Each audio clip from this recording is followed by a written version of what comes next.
A very good evening, students. So today we are going to study chapter 2, the flower, from Selina publication of biology. So let us get started. First of all, the question arises that what do you understand by the term flower? Flower is basically the reproductive unit of a plant. Now what do you mean by the term reproductive unit? First of all, let us discuss reproduction. Reproduction is basically a biological process which ensures continuity of species. That means that if one plant is there and it has to give rise to the another plant, so in this case the process which is involved for the formation of the another plant is called as the reproduction, and the reproduction is mediated by the flower in a plant. That is why it is called as the reproductive unit of the plant. Now, before understanding that how actually the reproduction is taking place within the flower, firstly we need to understand the parts of the flower. There are basically 4 parts of a flower. How many parts are there? 4. Now one by one we will study it considering this diagram of the flower. First one is called as calyx. What is it called? Calyx. C-A-L-Y-X, that is calyx. What is calyx? Here observe this diagram very carefully. I think everyone must be aware with the term petal.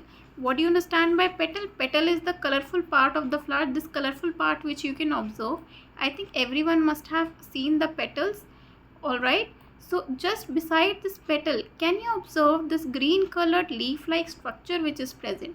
This green colored leaf like structure is called as calyx, or it is also named by a term which is your sepal. So it is what is name of this part? Calyx, or it is called as sepal. Calyx and sepal are one and the same thing.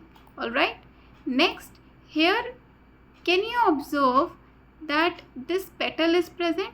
Now can you guess what is the another name for this petal? This petal is biologically called as corolla. C-O-R-O-L-L-A. So this is the biological term used for the petals. Now can you observe that these, if we consider that this plant is complete, then this calyx forms the outermost part of the flower in a circular manner. So these 4 parts are called as the 4 walls or 4 rings of the plant, right?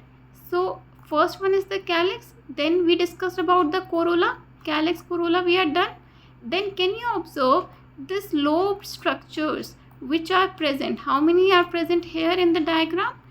4 structures are present, and these are not necessarily 4 in number, they are variable in number, but since in diagram only 4 are being shown, that is why I am referring that these 4 units which are present, these form the male reproductive part of the flower, and they are collectively called by a term which is androecium, and here at the center can you observe the central structure which is there, this the structure which is buzzed out at the bottom, and it is getting narrower as it is going at the top. This central structure is called as the gynoecium, and it forms the female reproductive part of the flower. Within gynoecium 3 parts are there: stigma, style, ovary. This uppermost region is called as the stigma, this region is called as style, and this region, this oval bust shaped region, is called as the ovary. Here in the male reproductive part, you can observe this lobe structure is there. This lobe structure is called as the anther. This filament like structure which is attaching this lobe structure to the base of the flower is called as the filament, and together anther and filament are called as the stamen. Now inside this ovary, seed like structures are present which are called as ovule. After fertilization, that is when the male and the female gamete will meet, after that the ovule will transform into the seeds. So you can see that the fertilized ovule are the seeds, and this ovary will develop into fruit.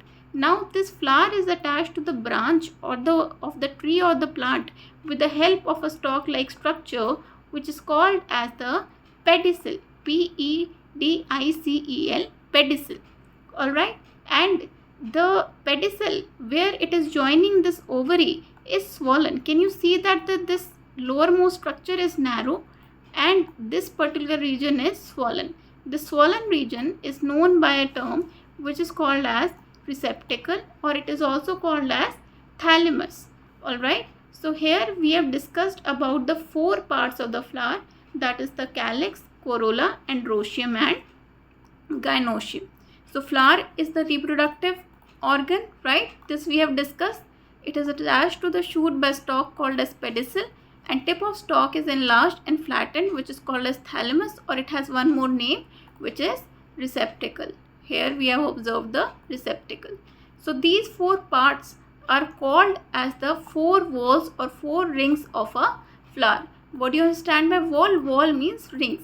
That means if we consider that this flower is complete and it is circular in order, then calyx will form the outermost layer, that is the outermost wall, then the corolla, then the androecium, it will be third, and then fourth will be your gynoecium.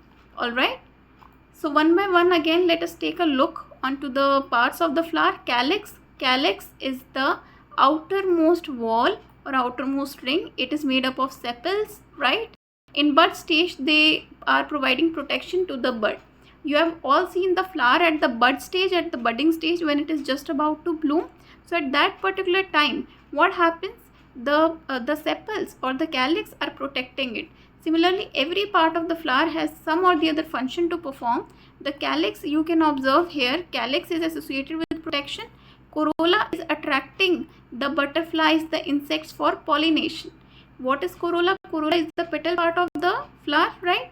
You have seen generally that butterflies are sitting there and butterflies are taking nectar from that, and in return they are also taking one more thing from the flower, that is the pollen grain, that we will just discuss that what actually is it and what is pollination. For the timing, you remember that the corolla is attracting the butterflies and the insects which are causing the pollination. Alright, so this we have discussed. It is the second inner wall. It is made up of petals. It is never green. It is colored or white, and it attracts insect for the pollination, right? So next we have the androecium. Androecium is also called as the male reproductive part. Here it is the thirdmost wall of the flower. Then it is made up of stamen. Here you have observed this is the anther, this is the filament. The upper part is the anther and the lower one is the filament. So now you can observe that within this anther the male gametes are being produced. You know, reproduction is of two types. One is the asexual, another is the sexual.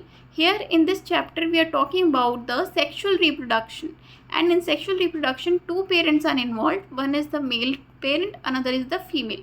So male and female parent has one gamete each. Male parents produce male gamete, female parents produce female gamete. Now in case of male parent, here the male gamete produced in flower is in the stamen is the pollen grain. Here anther and filament together forms the stamen, right? We just now studied in this particular flower diagram that this is stamen. Stamen is comprising of anther and the filament, right? So here also you can observe anther and filament, and within the anther small spherical bodies like this are produced, which are called as pollen, and pollen are responsible for further carrying the process of fertilization. Okay, so it is the male gamete. Then here you can observe the gynoecium. Gynoecium is the fourth and the innermost wall. You have seen that it is at the center. Then it is made up of carpel or pistil. We discussed that the unit of the female reproductive organ is called as carpel or pistil. It is made up of stigma, style and ovary. Stigma is the uppermost region here. This region is called as style, and then it is called as the ovary. Inside ovary, can you see seed-like structures which are called as ovules, and the outside wall of this ovary is called as the ovary wall. Alright. Then next, if all four, now two more terms we will discuss and then we'll wind up with this lecture. First one is what is a complete flower and another is what is an incomplete flower. See, here you can observe, we assume that these are three diagrams of a flower and calyx and corolla are already there. So now can you observe, if calyx and corolla are already there and here the female reproductive part is present at the center and the male reproductive part is present.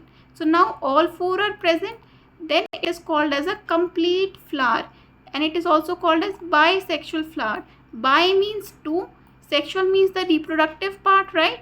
So if both the reproductive part, that is the male and the female, are present, then it is called as the bisexual flower or it is called as the complete flower.